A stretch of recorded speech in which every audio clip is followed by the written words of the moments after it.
welcome back to my channel. It's Christina at Homeschool and Grace. And today I wanted to share with you a mid-year review on our first grade curriculum. Learning God's Story with My Father's World. We are now about 20 weeks into it, so a little over halfway. But I put it out on my Instagram page for questions to do a Q&A, and I got 2 questions back, and one of them I'll answer on another video. And this one, Raising Little Arrows asked, how did you feel about My Father's World first grade? We have been in My Father's World for 2 years now, pre-K and kindergarten, and I've heard mixed reviews about grade 1.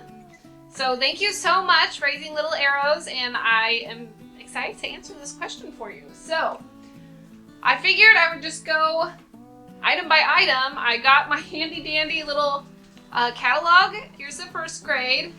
Let me bring it closer here as you can see. Oh, the light is so shiny. I don't know if that was helpful at all. Anyways. Okay, so for Bible, history, and language arts, we've got, first of all, so we have to start with my big book of 5-minute devotionals. I really love this book. I feel like the devotionals, just, my first graders, when I go over it with them, it reaches their heart. They tend to ask good questions, or it makes them really think like, oh yeah, sometimes I do act like a angry cat. You know, there's a story about this angry cat. Oh, which one is it now? Watch out for wildcats. I'm like, oh yeah, sometimes I act that way, or you know, Mom sometimes acts that way, and so anyways, I really like this book. This has been really fun. Okay, let's see what's next. Okay, Bible reader and Bible notebook. I really like the Bible reader. Now my kids probably don't necessarily like it, but I saw recently they quoted My Father's World put on their Instagram page, like, why do we teach reading? To be able to read our Bible. And I was like, yes, that is it. That is why. They might not like it right now, but those stories are going to stick with them. My first grader was super excited to start this, and she's kind of waning on it. Some of the stories are getting a little long, so we end up normally taking 2 days to read it, and they'll kind of skip every other day right now reading this. And so that's okay, like, if she reads it 2 days in a row. That makes sense. So I like it. Okay, this one, the Bible notebook, she's not a super big fan of either. You might be seeing a theme. So we kind of go through days where she doesn't want to do any picture, and it's just not worth the battle, and then she'll do a picture. I don't think you can see that very well. It's so bright. And she doesn't necessarily color them. So we're to the point now where it's summarizing, and sometimes after reading so much from this, she's a little worn out to then write a summary. So I have started just writing it right now, but I have her tell me a summary. I'll say, okay, what was our story just about? And then she'll give me a summary, and then we'll kind of work together on it, and I'll just write it right now. I'll eventually get her writing it, but we're just going to do that for now. Okay, so they also add Honey for a Child's Heart to help with your read alouds. So I love this book. I need to like get a thesaurus and get better adjectives because. Okay. Anyways, this is just like a book on the importance of reading aloud, and then it's book lists. I love book lists. I literally will take my book list and multiple times. Or when I'm like, all of a sudden like, wow, we've gotten a lot of new books. I better go through and mark which ones we have. So I'll just highlight which ones we have, and then I'll decide like, oh, maybe we'll just start on this page and just start working through these books. Or, okay, I want more bedtime books, so I'll go look at the bedtime book section. So, anyways, I really, really like this book. So, that is more for like language arts. So these are the next 2 books. So Animals, and Tales from Cherry Lane. We haven't gotten to this one. It was loud again, sorry. We have not gotten to this one yet because it starts, I think, week 22. I could be wrong. And we're not there yet. So once we do go through this, I'll do a separate review on it because I know it's like a brand new one and a lot of people have been curious about it and I'm really excited about it. Okay, so animals. This one is lovely. I love this book. Okay, the paintings are so cool and it's just poems, and this is new to be included, so it's actually not even in my teacher's manual, so I may not even be using it correctly.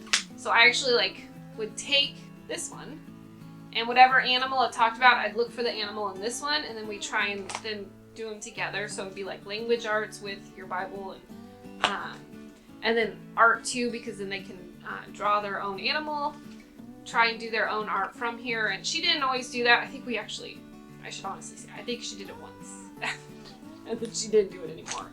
So whatever, it was fine. Okay, so that was all for Bible, history, and language arts. Yeah, I think it's a great program. It's not, I'm gonna be honest, it's not like the funnest year. After you get through kindergarten and pre-K and it's so much fun and, so much hands-on, this is a lot more kind of getting in your books and you gotta really learn to read, and it's just not quite as fun and exciting, but it gets the job done and they do really well with it. I forgot one part. So also with the language arts is the student workbook, and they do this about every day, and I think it's really neat to see how far their writing comes from the beginning, the more that they do it. And again, this daughter doesn't love this part. She's more of a math kid, so the language arts is not her favorite subject. But we're still just getting it done because I have found, and I've seen other moms talk about it, it's sometimes not worth it to keep switching curriculums to find the one that you think is going to be the perfect fit. It's better to just stick with the curriculum, at least for a long period of time, and if it's really not working, then switch. But this is totally working for us. So, like I said, it might not be our funnest year, but it's definitely getting the job done. She's learning to read. She's reading her Bible. Her writing skills are improving, and she's just learning pretty things, looking through, the animals book just has pretty stuff, and we're reading lots of fun books. So that's my 2 cents on the language arts and Bible portion. Okay, so for art and music, drawing with children, I don't really like this book. And it just might be my learning style, and so it's kind of feeding into my daughter and I think are a lot alike, and so we just both didn't really care for this. But that doesn't mean I won't try it again with my next first grader. So I will keep this book, and we will try it again with my next first grader. But this one, who's more of my math kid, was not into this book. We did maybe a couple lessons, and then just kind of, she's kind of more of a perfectionist, and this is can be abstract art, and when you're a perfectionist, that can be really annoying. So that's just our opinion on it. Okay, moving on. Okay, the second portion, so we're not too far into this, but we've done this before with my other daughter, is the enjoying art together, and I love these. Okay, so you get a book, and this is the same thing that's on the back of the cards, but then they can I'll just lay this in front of her and I'll read from this, and I just keep it in this folder, and I keep them in order of one. I think there's 20 of them or something, but it's a nice, easy, quick lesson, and we just all really like this. And if we can sometimes I'll try and find other art books with the artists that we'll be learning, and so I'll go through and see if I can find any, or if I can find something on YouTube, we'll kind of add to it, because we just really like this enjoying art together. It is a lot of fun. And a quick, easy lesson. Okay, lastly, is Peter and the Wolf for music, and then you also go through the Carnival of Animals and the Young Person's Guide to the Orchestra. But we are not to either of those yet. We're still working through Peter and the Wolf. Again, I like this story. I actually remember the Disney version. There used to be a cartoon, and I haven't been able to find it. But I used to really like that. So she's enjoying coloring the cards, and yeah, it's been a good addition. So those 3 things would be if you got the deluxe, I believe. Let me double check. I do think these 3 are all part of the deluxe, and these 2 things are worth getting the deluxe. This one, it's not my favorite, but it's still a good book. But these ones definitely are really good. Okay, now we're on to math and science. And I never shared, so you do make a timeline this year. So I have, maybe I'll try and at the end show our timeline from my first daughters that we actually hung up on the wall. But this one is for my current first grader, and we made it in a book. And I'll put the link at the top for this if you want to see how I made this. This way, when she's all done this year, I can stick this in her binder because I just keep a binder, and she'll have it for years to come. Okay, so math and science. So I'll first do science. You get these 3 Usborne books: Things Outdoors, Science with Water, and Science with Water, and this one, Science with Plants. So we have just been reading through these, and when they're scheduled, and that's about it. You can on Fridays do a science experiment, and we typically don't end up doing it. But in the book basket books in the back of the teacher's manual is a bunch of books that pertain normally typically to the lessons, and so we definitely use those and read those at lunchtime to kind of broaden what we've read about. And she seems to be just fine with that. She doesn't seem to be missing out on the experiments or upset. If it seems like a really cool experiment that I think she'll enjoy and can go fairly quickly, we'll try and do it, but otherwise we just read about it. So if you're wanting more hands-on science, this isn't really super hands-on science. Sometimes there's some experiments, but a lot of times we just end up reading it. But I think you can make it work for you if you want it to be more hands-on, kind of expand on it, or let's see if there's, like this one you would watch a seed grow, so you can definitely do it. You know, do bark rubbings, which we did do that actually. Bark rubbings, counting the rings, we did that. Like this one, it doesn't necessarily say an experiment, but like you could make, you know, your own river, kind of, you know, or stream or something to kind of expand on the lesson. So I think you could do that. Okay, math. First of all, we'll get all the blocks out. So we've got the pattern blocks with the pattern animals. To start with, we weren't very good about using these, and then I added it in. I just put them down on our kitchen table during lunchtime, and I'll add some pictures here. And the girls are going crazy making stuff with these. They're either using the book or they're just making things that they can think up, designs. So that has really been fun to add in during like our read alouds or at dinner they're working on it or whatever. Whenever we're sitting at the table, it's been a fun addition. Okay, and then the Unifix cubes. We use these a lot, and this is our second batch. You can't really say much about Unifix cubes. They're good for counting. They're good manipulatives. I think this is also a big, either people love it or they hate it, or I don't know, maybe they're indifferent to it. I feel like it's a perfectly good math.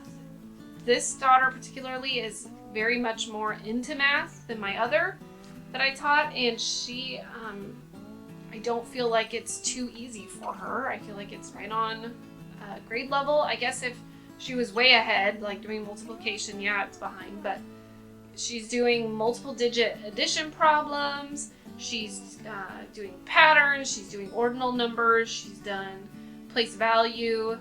addition, subtraction, graphing. I mean, it's really a complete book. I think it gives a good picture of it all. Plus, you also, this is supposed to be supplemental, and so we've done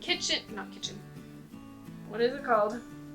Restaurant and store. Just really like that.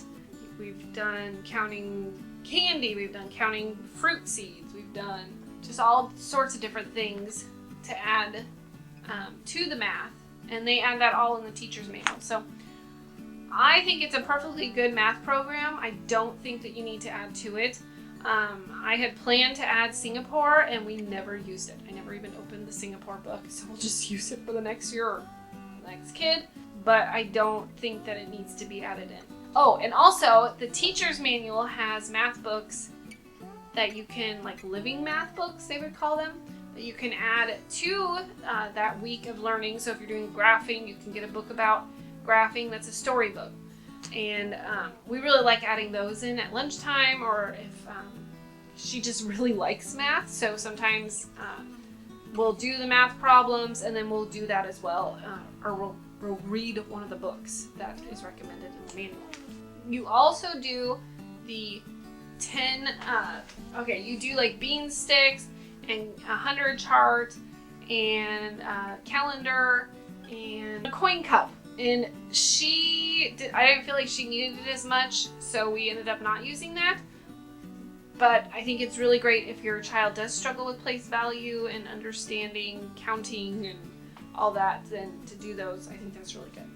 So, let's see here. Did I miss anything? Oh, and then I forgot. Yep. These little math cards for practicing your math facts. I mean, she's not usually really using them as math facts yet. It's more just like, can you do 1 + 6? And again, she likes math, and so she's not annoyed by these. My older daughter, when we did it, she did not like these. So it's so funny to see, like, you know, my oldest daughter really liked the language arts stuff, where this one, not so much the language arts, but really likes the math part. So, I mean, again, I could be chasing my tail trying to find something that they all really like, and it could just come down to, like, they just don't like that subject, and sometimes you just have to get it done. So, that is that. So, I hope that you enjoyed this video. I hope that this was helpful to you, raising little arrows if you're choosing to do My Father's World first grade.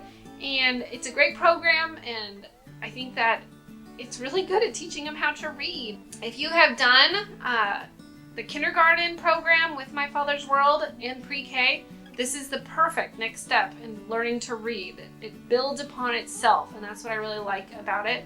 Again, I hope this was helpful, and I hope to see you at the next video. All right, thanks for stopping by. Bye-bye.